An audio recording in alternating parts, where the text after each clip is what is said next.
May 1st, 1945. The bunker air is sour with cordite, wet concrete, and the last heat of failing wires. A guard kicks open one more steel door and finds not a corpse, not a dictator at the end of his myth, but an absence so violent it feels like a detonation. A chair pushed back, a lamp still burning, papers scattered on the floor, and on one desk, half trapped beneath a coffee cup, a crumpled map with a thick red line drawn across the Bavarian Alps. In that instant, the war does not end. It moves. The eagle has not died in Berlin. It has flown to the mountains. And if that had happened, the response would not have been improvisation or fantasy. It would have been the execution of real Allied machinery, already waiting to turn. Eisenhower had feared this exact nightmare for weeks. Chief intelligence had been flooded with reports of a so-called national redoubt in southern Bavaria, western Austria, and northern Italy, a final mountain citadel where fanatical SS units could block the passes and hold out indefinitely. Operation Eclipse, revised and circulated in the final days of April, existed for this moment. Surrender if possible, coercion if necessary, occupation backed by overwhelming force. So the first domino to fall would not be political. It would be military. The message would hit the command nets before dawn. Hitler is not in Berlin. Seal the Alps. The second domino would fall in a tent lit by hooded lamps, where Eisenhower studies that fear made physical, a wrinkled map, the thick red line, Berchtesgaden at its heart.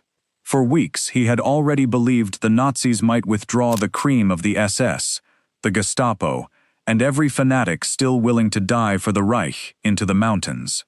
Now the rumor has a face again. Now it has velocity. Somewhere in the dark, a Fieseler Stork, that awkward little liaison aircraft with the absurd wing slats and the stork legs, is slipping low over broken Germany. The machine was built for impossible places. It could come down in rough ground, in cramped fields, in strips so short they barely deserved the name runway. Against a hard headwind, it could seem to hang in the air. That is what terrifies the staff. Not grandeur, practicality. A desperate man does not need a bomber to escape Berlin. He needs an aircraft that can land in a meadow below a ridge and vanish by sunrise. So Eisenhower does what the real contingency thinking says he would do. He denies the mountain citadel time to become real. Orders swing south. Strategic priority hardens around Bavaria and Austria. Every road, rail line, telephone exchange, fuel dump, and airstrip leading into the Alpine basin becomes part of a single problem. No sanctuary, no regrouping, no werewolf war from the peaks. The war that had been flattening outward across Germany now pinches inward like a fist. Then the third domino slams down with George Patton. Not the statue, not the legend after the fact. The living man, pacing, swearing, stabbing a finger at the same red line on the same crumpled map. The Third Army had been built for violence in motion. In open country, Patton's columns could turn distance into panic. But now he is being asked to hunt not an army front, but a vanishing center of gravity, racing toward terrain that punishes armor and rewards ambush. The order is simple enough. Drive south, through Bavaria, seize the gateways, take the bridges, cut the roads, before the quarry can harden the mountains around him. In execution, it is madness. At the Salash crossings, at the gorges and road cuts that feed the Berchtesgaden region, every mile becomes a question mark. Men who survived France and the Ardennes now roll into country that looks almost gentle, until you imagine machine guns on the slopes above. A lieutenant in the lead tank stares up at steep, tree-dark walls and understands what Sherman Pratt later described so clearly about that approach. The hills crowd the gorge, the road narrows, and every turn feels ideal for an ambush. This is the hidden cost of the manhunt. Tanks can race to the mountains. Tanks cannot master them. The American advantage in speed now crashes against stone. So the fourth domino is inevitable. When armor loses freedom, air power is called to buy it back. And here the counterfactual locks into real Allied doctrine with a frightening click. Operation Eclipse did not imagine only handshakes and signatures. In its enforcement provisions, it authorized extraordinary measures if organized resistance continued. Forced evacuation of communities, destruction of hostile strongpoints by artillery, burning or bombing, and air action at high intensity if the situation demanded it. In other words, if Hitler reaches the Alps and resistance gathers around him, the Allies already possess written protocols for escalating from occupation to coercion. Now put yourself in the tail of a flying fortress over southern Germany, a kid of 22, with oxygen frosting at the rim of his mask, the aircraft bucking in mountain air that never behaves the way it does on the map. Below him, the Bavarian world folds into ridges, valleys, villages, and roads that disappear under pine shadow. Somewhere down there, trucks are moving at dawn with blackout discipline. Somewhere down there, couriers are carrying orders by hand because radios can be intercepted. The bombers come in because mountains strangle movement. They go after rail choke points, tunnels, switchyards, fuel parks, anything that can keep an Alpine Redoubt alive. Thunder rolls through the valleys and comes back as an echo. But even the airmen know the truth after the first wave. Bombers are power. Bombers are not fingers. You can break roads. You cannot search a cave. You can crater a pass.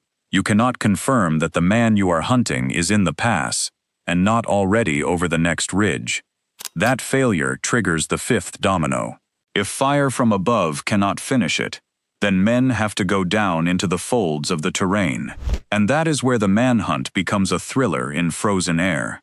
The 101st Airborne, already tied forever to the American imagination of the war, would not be used here for legend. It would be used because mountains create vertical battlefields. Picture it in the half-light, paratroopers checking harnesses with numb fingers, boots knocking on the metal floor, engines droning while a jumpmaster shouts over the slipstream. These are not the wide, flat drop zones of Normandy in memory. These are high meadows, road junctions, saddle points, little strips of ground between cliff and forest, where one platoon can matter more than a battalion on the wrong road. The mission is brutal in its logic. Seize the passes, lock the shoulders of the mountain, deny escape toward Austria, deny escape toward the Tyrol, deny escape toward northern Italy. They go in because Hitler alive changes the geometry of the war. Every hour he remains uncaptured keeps the possibility of a fanatical regrouping alive. But then the twist comes, the one every occupation planner feared. The enemy does not need to stand in neat ranks. He can dissolve. A blown culvert, a felled tree across a road, a rifle shot from a farmhouse, a mine where no front line is supposed to exist.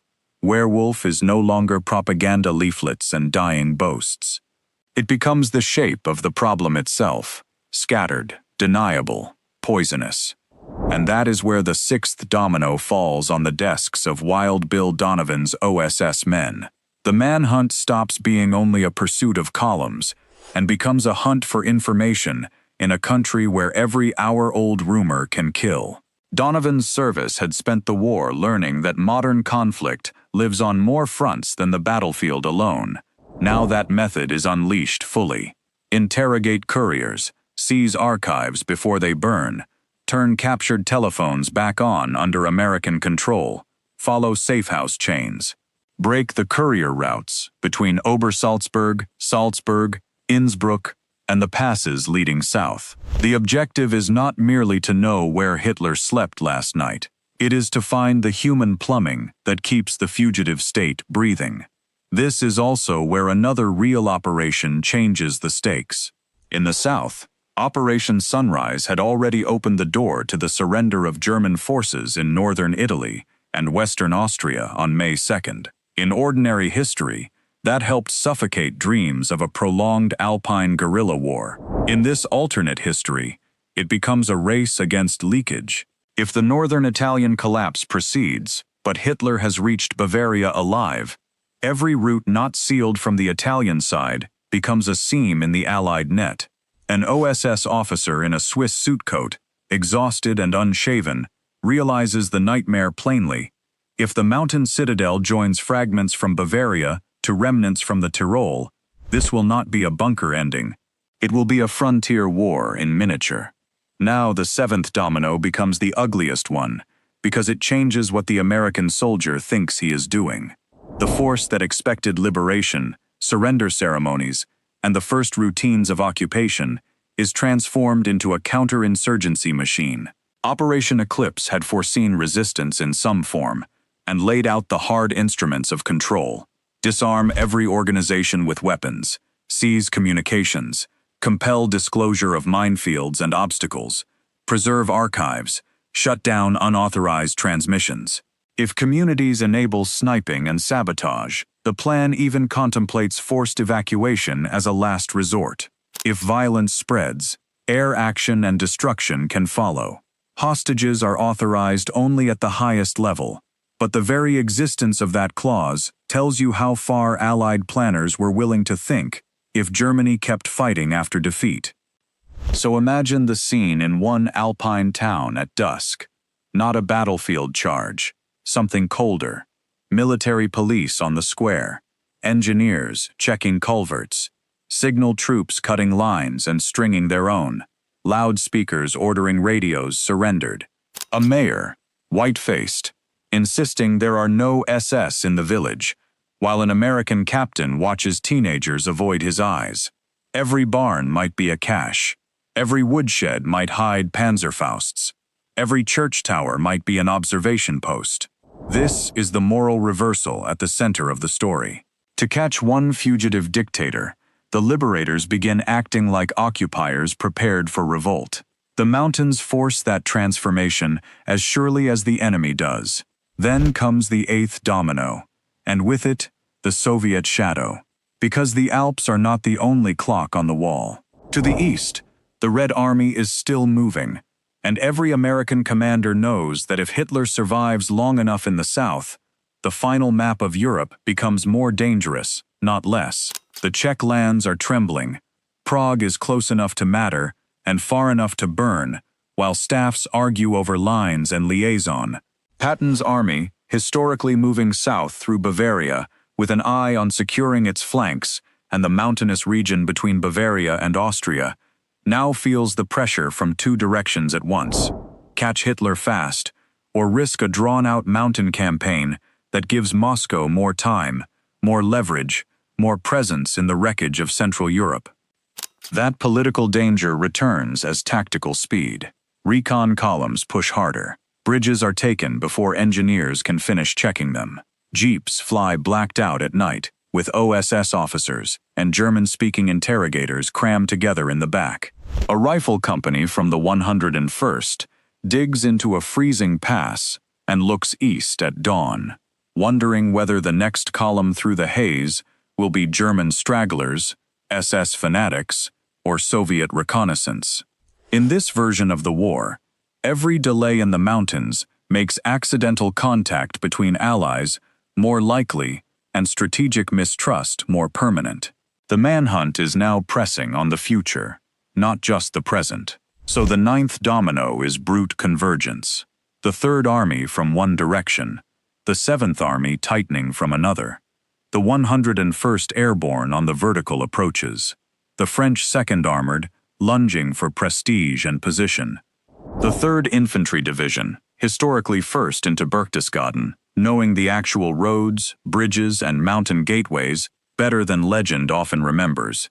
The ring begins to close around the Obersalzberg Basin, around those tunnels, villas, barracks, garages, and hidden storerooms where the Nazi elite had once played at government above the clouds.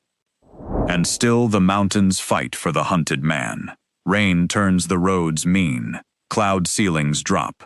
A convoy disappears for 6 hours because a culvert is blown, and the detour is little more than a goat track. A storch is reported on a meadow west of Salzburg, then not found. A captured adjutant swears Hitler moved before dawn, then under further questioning, points back toward the Berghof complex itself. That is the genius and the misery of mountain pursuit. The terrain manufactures ghosts, but Americans have two things Hitler no longer possesses: fuel and depth. When one road closes, they have engineers. When one unit stalls, they have another. When one report lies, they have 10 more coming in. The noose is not elegant, it is industrial. The 10th and final domino falls not with a speech, but with exhaustion. Somewhere near the end of this counterfactual week, after the bridges are held, the passes blocked, the radios seized, the archives captured, the meadows watched, and the villages searched under authority that was already inked in real contingency plans, the fugitive center collapses. Maybe it happens in a tunnel mouth above Berchtesgaden. Maybe in a Forest Service road cut off by airborne troops. Maybe in a convoy trapped between a washed-out culvert and an American roadblock, where a sergeant from Ohio finally sees the face that started the century on fire. The exact last scene can vary. The outcome probably cannot. Because that is the deeper truth inside the thriller. Hitler escaping Berlin would not have created a new Reich. It would have triggered the most concentrated military manhunt in Europe. The Alps would not have saved him. They would have sentenced southern Germany and western Austria to a faster, harsher, more intimate form of Allied war. The real plans were already there. Operation Eclipse had prepared for disarmament, coercion, communications seizure, archives preservation, and punishment for continued resistance. Eisenhower had already redirected attention toward the feared mountain citadel. Donovan's intelligence net was already reaching through the cracks. Patton's army was already driving south. The 101st was already in the region of legend. The machinery existed. His escape would only have given it one final target. And that is why the image that remains is not the bunker, not even the aircraft, but the map. The crumpled map with the thick red line drawn across the Bavarian Alps. In Berlin, it is a promise of refuge. In Allied hands, it becomes something else entirely. A boundary, a trap, a tightening arc of roads, passes, river crossings, drop zones, and gun lines. A line that says the war has moved to the mountains, yes, but only for a moment, because the mountains are not magic, they are terrain. And terrain can be read, surrounded, climbed, bombed, bridged, endured, and taken. By the end, that red line would no longer mark Hitler's escape route. It would mark the place where history gave him one last illusion of distance. And the Allied war machine crossed it anyway. This documentary explores a historical what if, using documented Allied contingency plans, official military records, and the operational capabilities that existed in the spring of 1945. While the scenario is hypothetical, every effort has been made to keep the analysis consistent with the historical evidence available today. As with all counterfactual history, reasonable interpretations may differ, but the conclusions presented here are grounded in documented wartime planning rather than speculation or conspiracy.